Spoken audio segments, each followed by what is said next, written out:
Hello, Noir Vortex here, and today we're going to talk about an upcoming art show I've got coming up called History of Decay with the Tunnel Artists, who are a group of artists I've been involved with for several years. It's like a group I've co-founded. But anyway, I'm not going to go on too much into the history of the tunnel.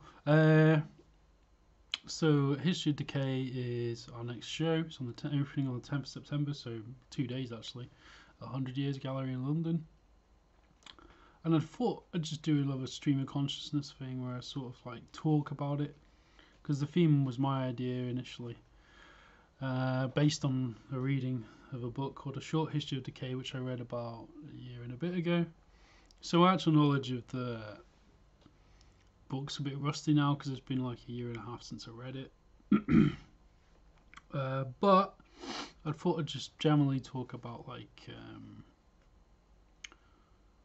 I guess like civilizations rising and falling, just a lot of stuff that's going on at the minute, because it feels like we've got pandemic, we've got protest movements, we've got repressions, we've got all sorts of things going on all over the world, which makes it feel like an increasingly chaotic landscape that we live in, a sort of very destabilized, crazy place.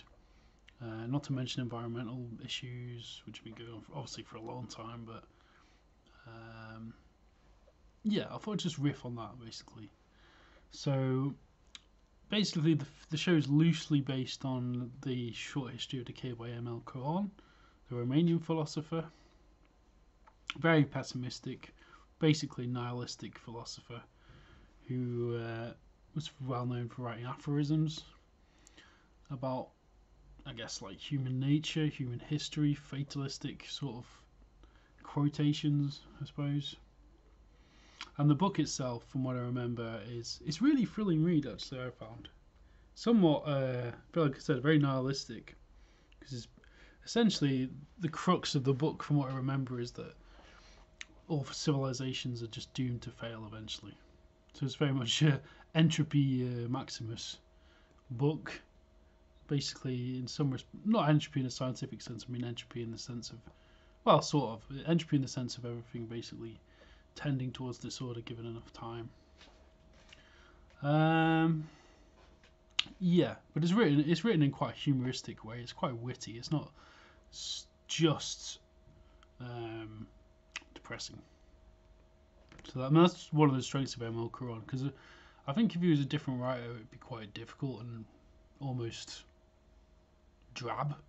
But he's a really good writer. He's well known for that very sort of poetic way of his prose. Anyway, I don't want to ramble too much about the actual book itself, because, like I said, it's been a long time since I read it, so I can't really form like a proper, decent analysis of the book itself, because it was a year ago I read it. But I thought I'd just talk a bit about all the current pressing issues. Obviously, we had the pandemic, which has been a huge cultural, societal shift. So I'll talk a bit about that. So the COVID-19 crisis has had major sweeping changes across all our lives. Everybody in the world, we've all had to work remote. We've all had to sort of breaking down societies. Economically, it's had a massive effect. I'm just stating a bunch of shit things that's happened because of the quarantine, but obviously it's not the first pandemic we've ever had, and actually compared to many other pandemics, it's milder. I mean, it's not the Spanish flu, because I think the Spanish flu, in fact, killed mostly like 20-something men, like who would otherwise be healthy. I guess I'm sure I read that somewhere, but it's obviously it's not at that level. So obviously COVID is mostly affecting people with underlying conditions and old people, but that's still bad. There's no reason to take it not seriously. But we've seen this now weird effect where, and I've seen a lot of dialogue emerging around this about how you have the so-called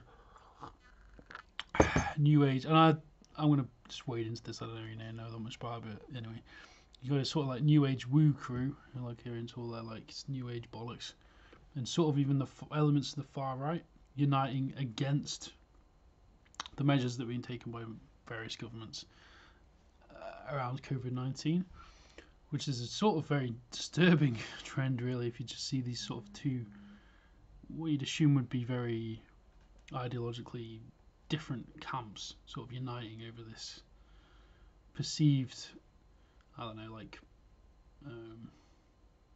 imposure on their lives through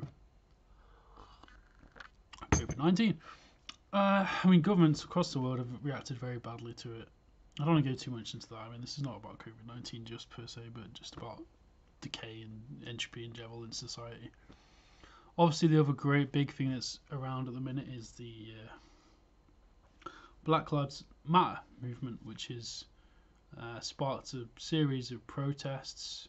There's been a lot of shit going down in America, which it's even hard to keep track of in a minute.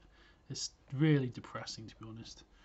I mean, it's good that Black Lives Matter is getting more traction, coverage. More people are being aware of the fact that black people have real systematic issues with the police in America. The sort of dialogue around it all has become very fraught of danger, though, for sure. So, specifically around, I mean, they've got defund the police. That is like a slogan that BLM have taken on, which, from what I understand of it, basically comes down to community policing, less and like more accountability for police, which in theory sounds alright. I mean, I don't know. I mean, I'd have to see if it actually works. There was the interesting thing with Chaz, which is like an autonomous zone. It quickly went really to pot though, so I was keeping a track of that quite a lot on social media. Anyway, I can really keep track of it, being not even in America, and it was interesting how that started off this really idealistic thing, and then basically ended up with, I think, it's really hard to understand what actually went on there, because I heard different things, but I know that there was a shooting that took place. There was two shootings there that took place. But I guess that sort of raises the question of, I mean, one thing you can say about that is that at least those people were trying to do something, or trying to change and trying to create this autonomous zone or whatever, and trying to implement some change. I mean, it begs the question of whether change is inherently violent often in society, on a society's level. Because human beings are fallible. Human beings are not perfect. Ideologies might have this sort of concrete understanding of human nature being one way or the other. But when you actually put humans, which are complex, crazy creatures, into the mix, it doesn't always end up being so clean, I guess. I don't know. I mean, I've been thinking a lot about sort of anarchism again as well, really, because just because it's sort of interesting. I think it's even more relevant in the current moment in some respects, and it's also in America. It seems to be taking on a lot of traction. So these ideas are being discussed much more freely in America. There's also a counter movement from like Trump and I guess the right wing in America, saying like Antifa is this like terrorist organization and all this sort of thing. It's becoming very just weird. Like the whole way it's discussed, the way that, I mean, just from stuff I've been hearing from people in America, like people who might be anarchists are being arrested, people who are at protests. So it's all quite fucked. I mean, BLM has obviously legitimate concerns which need to be addressed by American society. It has become much more of a worldwide movement now as well, which is good. I mean, that's all helping the cause. It's sort of weird though. I mean, like I'm someone who I try to veer away from. I don't know. Maybe I'm just too liberal, woolly, stuck in the middle, never take a position on anything. But I try not to. You can see a lot of these people on social media are always posting BLM stuff as if it's like just one simple narrative, which I'm not so convinced it is. There are cases where, and I'm not talking about the Kyle Rittenhouse thing, that's a very separate issue. I'll talk about that in a bit maybe. But I mean, with regards to Chaz, I think there were major mistakes there, and it was majorly. I'm not saying that it was BLM that organised that. It was much. BLM is obviously like a phrase. It's like more of a movement as opposed to that's the civil rights movement really. But I'm not saying like the central management of BLM ran Chaz or anything. That would be ridiculous. But clearly, I mean, when things go tits up, as I'm pretty sure most people can agree it did in Chaz, there has to be a moment of taking stock. And also, like, I feel in some respects, like I'm a white dude, white cis male. I don't, as much as I want to support these movements, my voice is not the most important voice. My voice is not the voice that should be most amplified. The voices that should be most amplified are those of black people, really, and people who actually experience racism. Now, you see this sort of argument coming from the right in the opposite way now. They're saying, like, that, white people are being oppressed somehow by these, and I guess the narrative that will emerge on the right is that if Black Lives Matter get their way, then white people will be oppressed, and it'll just be like basically like a reverse racism sort of trope, I guess. Which is of course bollocks.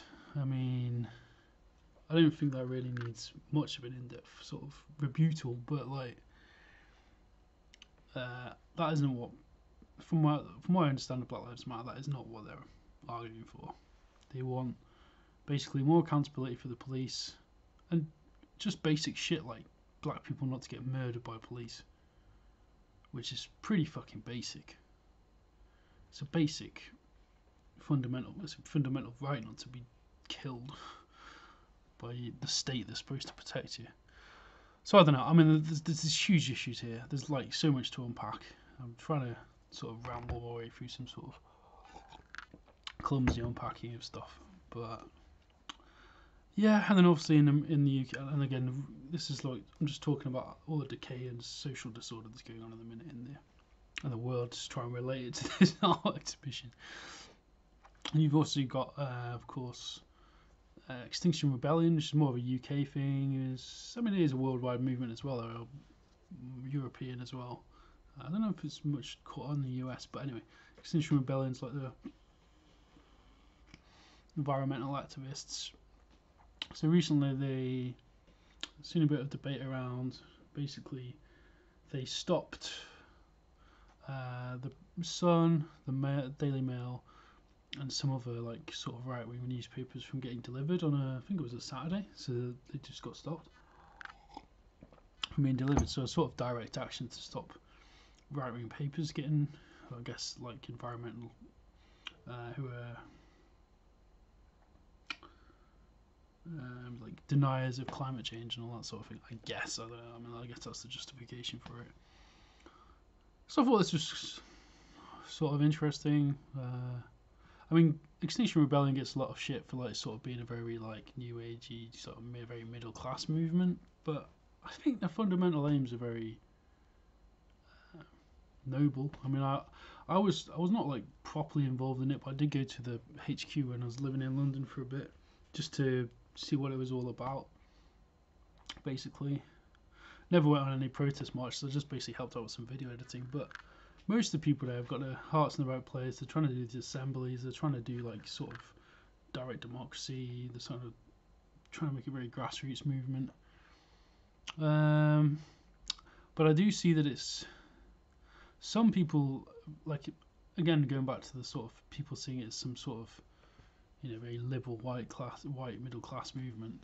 I don't know how they can avoid that though, really, because like a lot of people, not the whiteness necessarily, but a lot of people are interested in environmental change and climate change and all that sort of liberals. I mean in the sense of just like progressives, maybe would be a better way of putting it.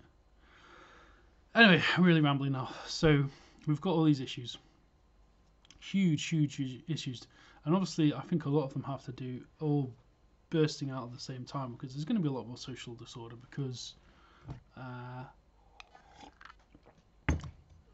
I mean, the economy is going to tank a bit, which is going to create more unemployment, going to create more resentment, more anger amongst the people. That's not even hit properly yet. I've not even touched on the Belarus stuff. I don't really want to talk about that too much, but that's been quite disturbing to see, like, that's sort of how that's evolved, about the repressions and everything else. But I don't really feel that I have enough knowledge to really speak with any degree of authority on that subject. Anyway, drink more coffee. So, yeah, the world is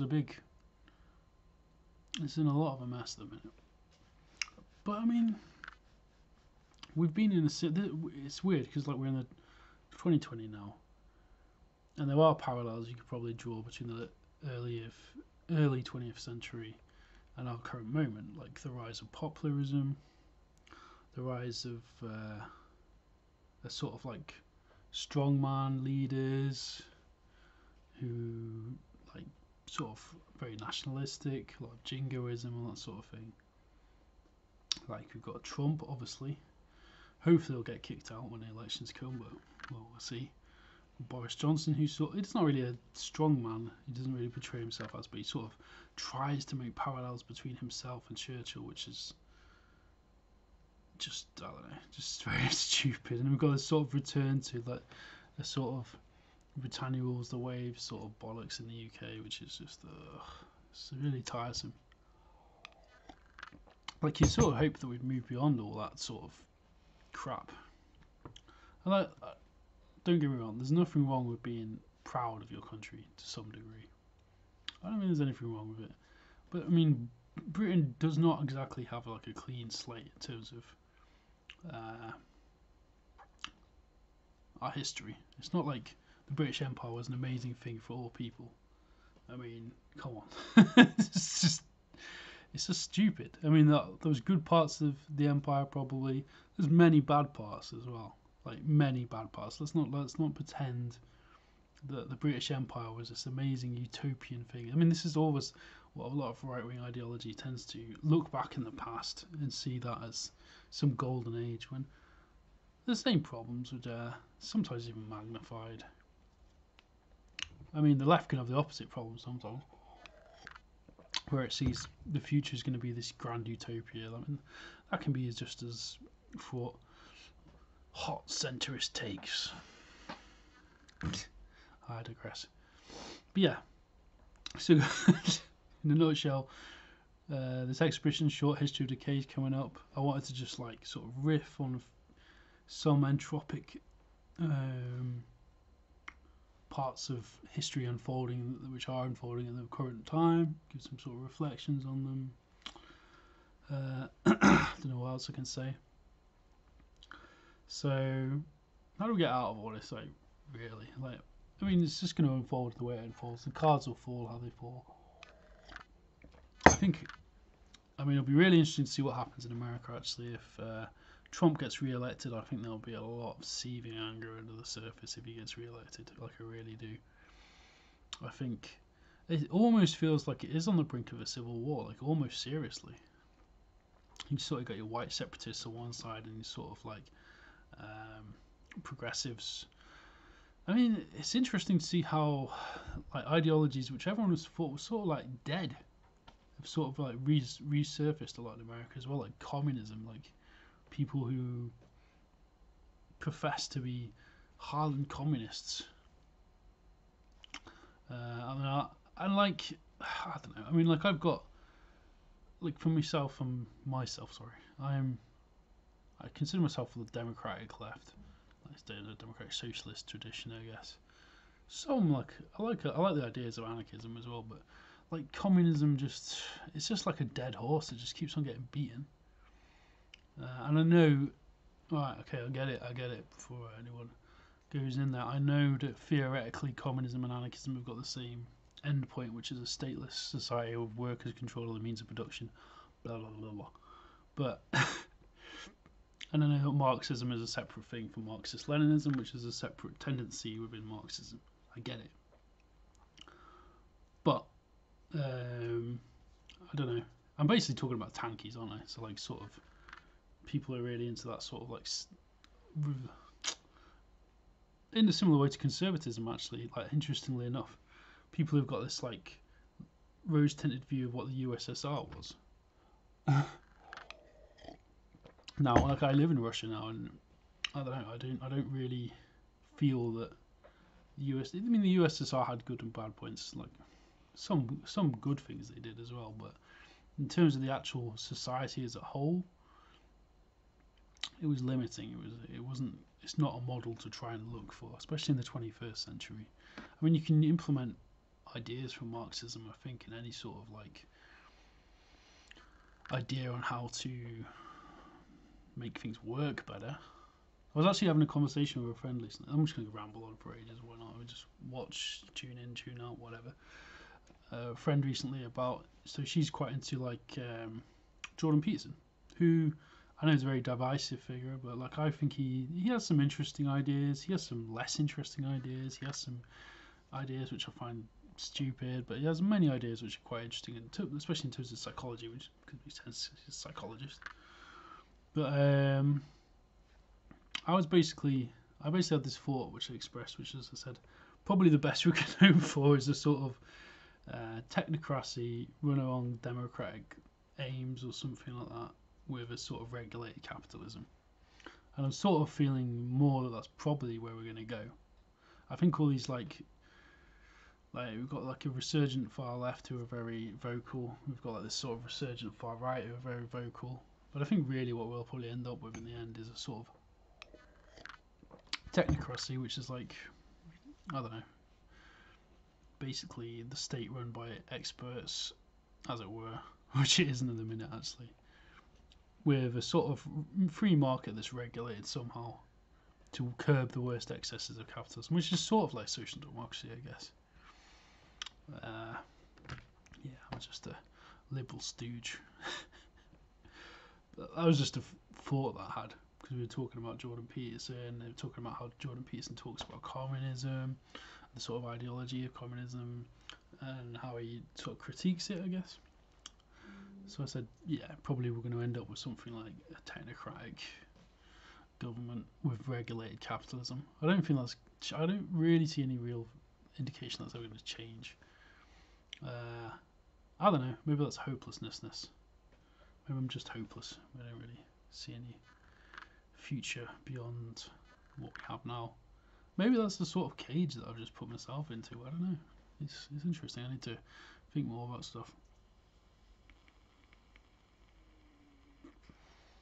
But yeah, and it'll be. I mean, hopefully, some change will happen in the U.S. police, because that's just been an ongoing thing for generations, really. There's a really good Dave Chappelle Netflix special, actually, which I want to watch again, which is great, which I recommend you watch as well, just after the killing, which was amazing. It wasn't really comedy, it was more like just really good social commentary. So Dave Chappelle, yeah, watch that, the Netflix special he did.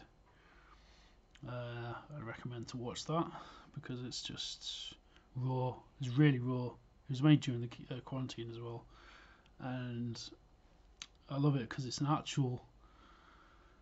a black voice just straight up telling you what the experience is of being black in America in a very powerful and articulate way. And things do need to change over there. There's no doubt about it. Unfortunately, I think under Trump, it's going to be business as usual. And I think if Trump does get re-elected, there'll be even more blood on the streets, I fear. That's just realistically. Even I don't think it'd be, I don't know. Let me be straight. Like, I'm a Bernie guy, Bernie bro. I do not have any enthusiasm for Biden at all. So at all, really. He's just another guy in a suit. It seems like he doesn't really have much of an interesting story. But he's the better of two terrible options. So I guess that's often the case in American politics. You just have to choose the lesser shit. But yeah, so we're going to progress somewhere. Who knows where exactly? But history, we're all going to die anyway. No, I'm being nihilistic now. I mean, basically, yeah. So there's this art exhibition, History of Decay. Check it out. 2 days. This has been my ramble on history in general and also our current moment. I think I'll leave it at that now because no one is going to watch 25 minutes of me talking shit. Okay, have a good one. I've been on Vortex, stream of consciousness bullshit. In a bit, like and subscribe if you like it, or dislike if you don't like it. I can take it.